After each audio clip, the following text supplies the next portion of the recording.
मेरी दादी को मारा, मेरे पापा को मारा और शायद मुझे भी मार देंगे एक दिन। कोई फर्क नहीं पड़ता मुझे। मैं आज आपके पास रोने धोने के लिए नहीं आया,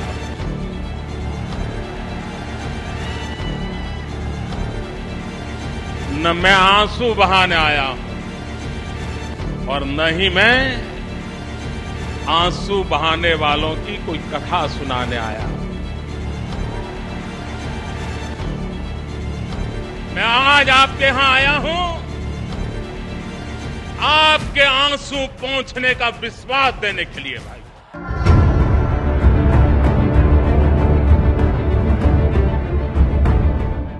कांग्रेस के नहीं चाहते हुए भी नरेंद्र मोदी ने मिशन 2014 को अपने और राहुल गांधी के बीच लड़ाई बना दी है। राहुल मुद्दे उठाते हैं और मोदी उस पर प्रहार करते हैं। कोई एक बंदा है यहाँ पे जिसको रोजगार मिला? तो ये किस प्रकार की इंडिया शाइनिंग की राजनीति है? किसके लिए राजनीति हो रही है यहाँ पे? 60 साल में उन्होंने जो तबाह किया है, बर्बाद किया है, मित्रों, भारतीय जनता पार्टी के सिपाही के नाते मैं विश्वास देता हूं कि अगर भारतीय जनता पार्टी को 60 महीने के लिए भी आपने अवसर दिया, हम आपकी तकदीर भी बदल देंगे, देश की तस्वीर भी बदल देंगे। राहुल गांधी सांप्रदायिक दंगों को लेकर बीजेपी पर हमला कर रहे हैं। राहुल बीजेपी को अमीरों की पार्टी कहकर मोदी पर निशाना साध रहे हैं। राहुल गरीबों को पूरी रोटी देने का वादा भी कर रहे हैं, लेकिन मोदी राहुल के इस दावे को लेकर ही सवाल खड़ा कर रहे हैं।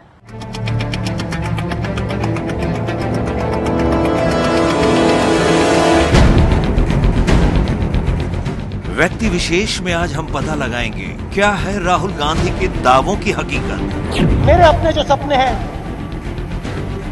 उनको मैं कुचलना चाहता हूं। आपके जो सपने हैं उनको मैं अपना बनाना चाहता हूं। गरीबों को सपना दिखाने वाले राहुल गांधी विरासत के दर्द और आंसुओं की बात क्यों करने लगे हैं? मेरी दादी को मारा, मेरे पापा को मारा और शायद मुझे भी मार देंगे एक दिन। कोई फर्क नहीं पड़ता मुझे। राहुल के तीखे तेवर और आक्रामक अंदाज का क्या है सच? क्या राहुल मोदी से लोहा ले पाएंगे? काफी सालों के लिए मुझ में काफी गुस्सा था। राजस्थान के चूरू की रैली में राहुल गांधी लोगों से रूबरू हो रहे थे।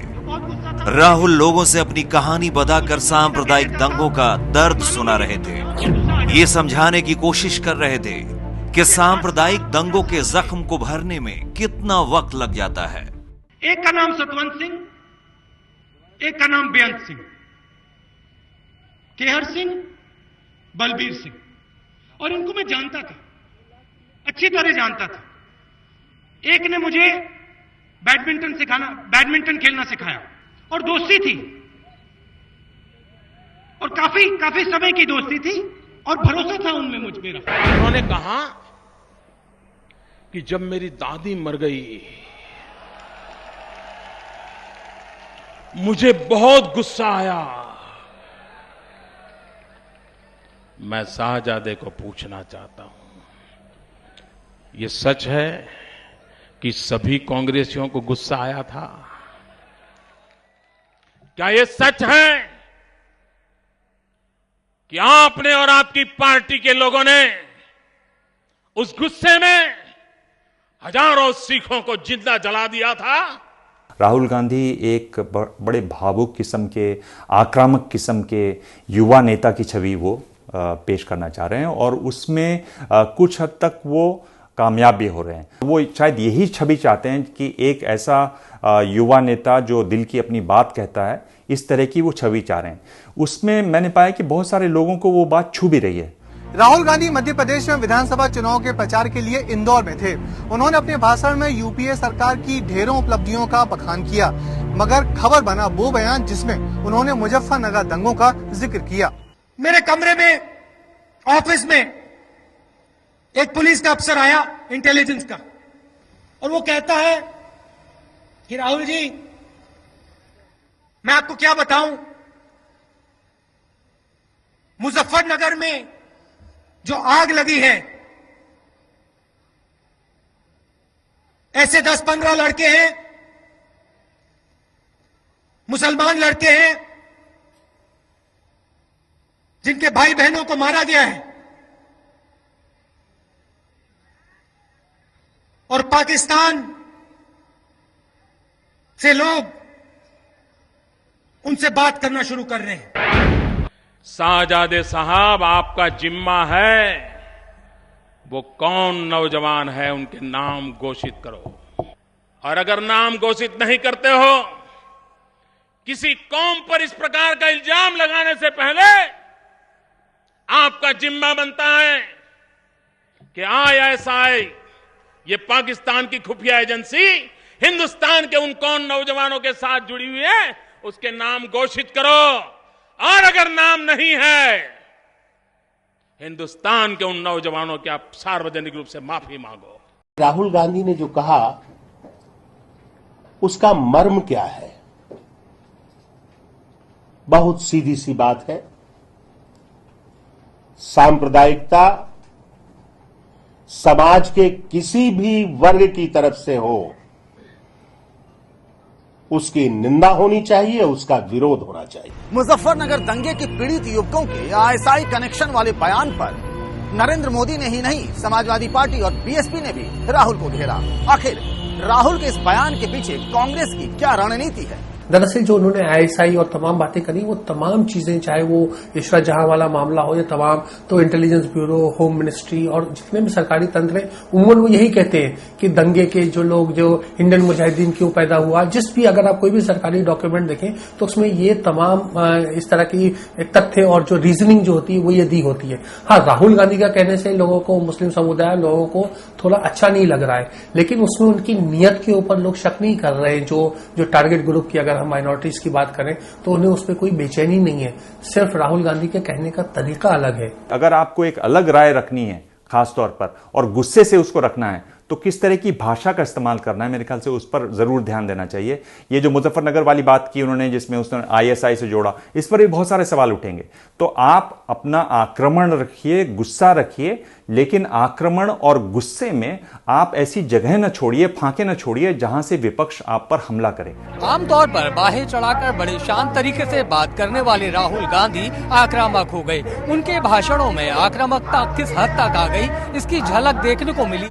मुजफ्फरनगर में रायट हुआ, मैं वहां गया, यहां लड़ाई करवाई गई है, यहां आग लगाई गई है। ठीक है, आग लगा दी, उनको लगा, बीजेपी के लोगों को लगा कि भैया उत्तर प्रदेश में बिना हिंदू और मुस्लिम की लड़ाई की हमारी बात नहीं बनेगी, तो लगा दी, आग लगा दी। ठीक है, कांग्रेस पार्टी के DNA में, कांग्रेस पार्टी के ब्लड में, कांग्रेस पार्टी की सोच में डिविजिव, विघटनकारी, तोड़ने वाली, भाई से भाई को अलग करने वाली ये मानसिकता भरी पड़ी हुई है। राहुल के भाषण अब न सिर्फ आक्रामक हो चुके थे, बल्कि उनके शब्द भावुक भी थे। राहुल अतीत के झरोखों में जाने लगे और अपने सपनों को कुचलने की बात करने लगे। मेरे अपने जो सपने हैं उनको मैं कुचलना चाहता हूं। आपके जो सपने हैं उनको मैं अपना बनाना चाहता हूं। आप मुझे प्रधानमंत्री मत बनाइए। भाइयों बहनों, आप मुझे प्रधानमंत्री मत बनाइए, आप मुझे चौकीदार बनाइए, चौकीदार। और भाइयों बहनों, मैं दिल्ली में जाकर के चौकीदार की तरह बैठूंगा और आपको विश्वास दिलाता हूं, आप ऐसा चौकीदार बिठाओगे, मैं हिंदुस्तान की तिजोरी पर कोई पंजा नहीं पड़ने दूंगा। नरेंद्र मोदी जहां लोगों से सीधे प्रधानमंत्री की कुर्सी मांग रहे हैं, वहीं राहुल गांधी कांग्रेस को जिताने की बात कह रहे हैं। अमेरिका में बात कर रहा हूं। दिलचस्प है कि पहले राहुल गांधी अपनी सभाओं में जिन मुद्दों को उठाते हैं, नरेंद्र मोदी उन्हीं मुद्दों पर नए सवाल खड़े करते नजर आते हैं। नरेंद्र मोदी तो मैदान में है ही है, वो भाजपा के प्रधानमंत्री उम्मीदवार हैं और राहुल गांधी अघोषित कांग्रेस के उम्मीदवार हैं। अगर हम कांग्रेस की बात करें तो उसमें राहुल गांधी की बात बिल्कुल सामने आती है, क्योंकि सोनिया गांधी ना तो प्रधानमंत्री पद की दावेदार है, ना उनमें उतना ज्यादा जो जोश और दमखम है वो नहीं नजर आता। तो राहुल गांधी और बनाम नरेंद्र मोदी चुनाव हो रहा है। अगर हम पर्सनैलिटी की बात करें, 5 राज्यों के विधानसभा चुनाव के मद्देनजर राहुल गांधी तूफानी चुनावी रैलियां कर रहे हैं। इसी के साथ साथ वो 2014 लोकसभा चुनाव के लिए कांग्रेस का एजेंडा भी सेट कर रहे हैं। राजस्थान के उदयपुर में पहुंचने के बाद राहुल गांधी ने कांग्रेस को जिताने का एक नया नारा दे डाला। गिरिजा व्यास जी ने भाषण में कहा कि एक नारा हुआ करता था, नारा था आधी रोटी खाएंगे कांग्रेस पार्टी को लाएंगे। याद है आपको नारा? चलता था पहले। अब कांग्रेस पार्टी ने इस नारे को बदल दिया, फूड सिक्योरिटी बिल लाए। अब ये नारा बदल गया, आपको मालूम होना चाहिए। पेट भर के रोटी खाएंगे कांग्रेस पार्टी को लाएंगे। मित्रों, आजकल हमारे शहजादे भी उनके पूर्वजों के पराक्रमों को देखने के लिए जाते हैं, पराक्रमों के अवशेष देखने के लिए जाते हैं। कहां जाते हैं? गरीब की झोपड़ी में जाते हैं। ये गरीब की झोपड़ी, ये उनके पूर्वजों के पराक्रम का परिणाम है। खासतौर पर जब वो गरीबों को जोड़ने की बात करते हैं तो वो एक कॉन्स्टिट्यूएंसी अपनी निकालना चाह रहे हैं देश में, कि जो गरीब हैं, जो पिछड़े हैं, जिनको कोई मदद नहीं मिली है, उनसे वो सीधा संवाद करने की कोशिश कर रहे हैं। इसमें जो शहरी मतदाता हैं, जो शहर के खासतौर पर युवा मतदाता हैं, जो सोशल मीडिया में बड़े एक्टिव मतदाता हैं, उनको ये लगता है कि वो उनको बिल्कुल ना एड्रेस करने की कोशिश करते हैं, ना एड्रेस करते हैं, तो उनसे उनका जो है ना, उनसे उनका जोड़ हो नहीं पा रहा है। राहुल गांधी के तेवर इतने तल्ख और आक्रामक अंदाज हाल फिलहाल तक तो नहीं थे। राहुल गांधी का अंदाजे बयां कब और कैसे बदला, आइए इसके लिए हम आपको अतीत में लेकर चलते हैं। It's for all of us to see it for what it really is and not become attached to it. We should not chase power for the attributes of power.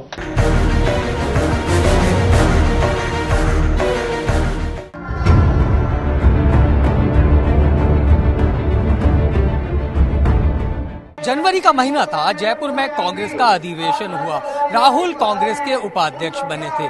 अपने पहले भाषण में राहुल बेहद संयम से कांग्रेस का एजेंडा दुनिया से साझा कर रहे थे। राहुल के जयपुर के भाषण पर बीजेपी की तरफ से टिप्पणी तो की गई, लेकिन नरेंद्र मोदी अभी भी तस्वीर से गायब थे। अगले 4 महीने तक राहुल जहां कहीं गए, उनके भाषणों में मोदी कहीं नहीं थे। इसी बीच गुजरात के मुख्यमंत्री नरेंद्र मोदी की राष्ट्रीय फलक पर एंट्री होती है। इसी साल अप्रैल में दिल्ली के एसआरसीसी में उन्होंने जोरदार भाषण दिया, लेकिन उनका मुद्दा विकास था, न कि राहुल गांधी। राहुल गांधी और कांग्रेस की नजर में नरेंद्र मोदी अभी भी गुजरात तक सीमित थे। इसी दौरान मोदी देश भ्रमण पर निकल चुके थे। उनके भाषणों में गुजरात का विकास और कांग्रेस की नाकामियां बड़ा मुद्दा होती थी। अब तक न ही राहुल मोदी पर हमला करते और न ही मोदी राहुल पर सीधा कोई प्रहार करते।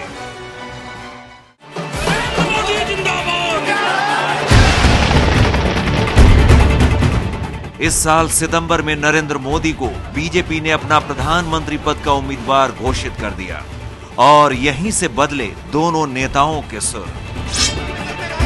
राहुल ने मोदी का नाम लिए बगैर बीजेपी पर अब नए अंदाज में हमला करना शुरू कर दिया। मोदी को शायद अब इसी बात का इंतजार था। राहुल अब उग्र अंदाज में बीजेपी पर हमला करते हैं और मोदी राहुल पर। मोदी के भाषण में अब गुजरात के विकास मॉडल की जगह राहुल ने ले ली है। जाहिर है गुजरात के मुख्यमंत्री ने अब इस लड़ाई को राहुल बनाम मोदी कर दिया है।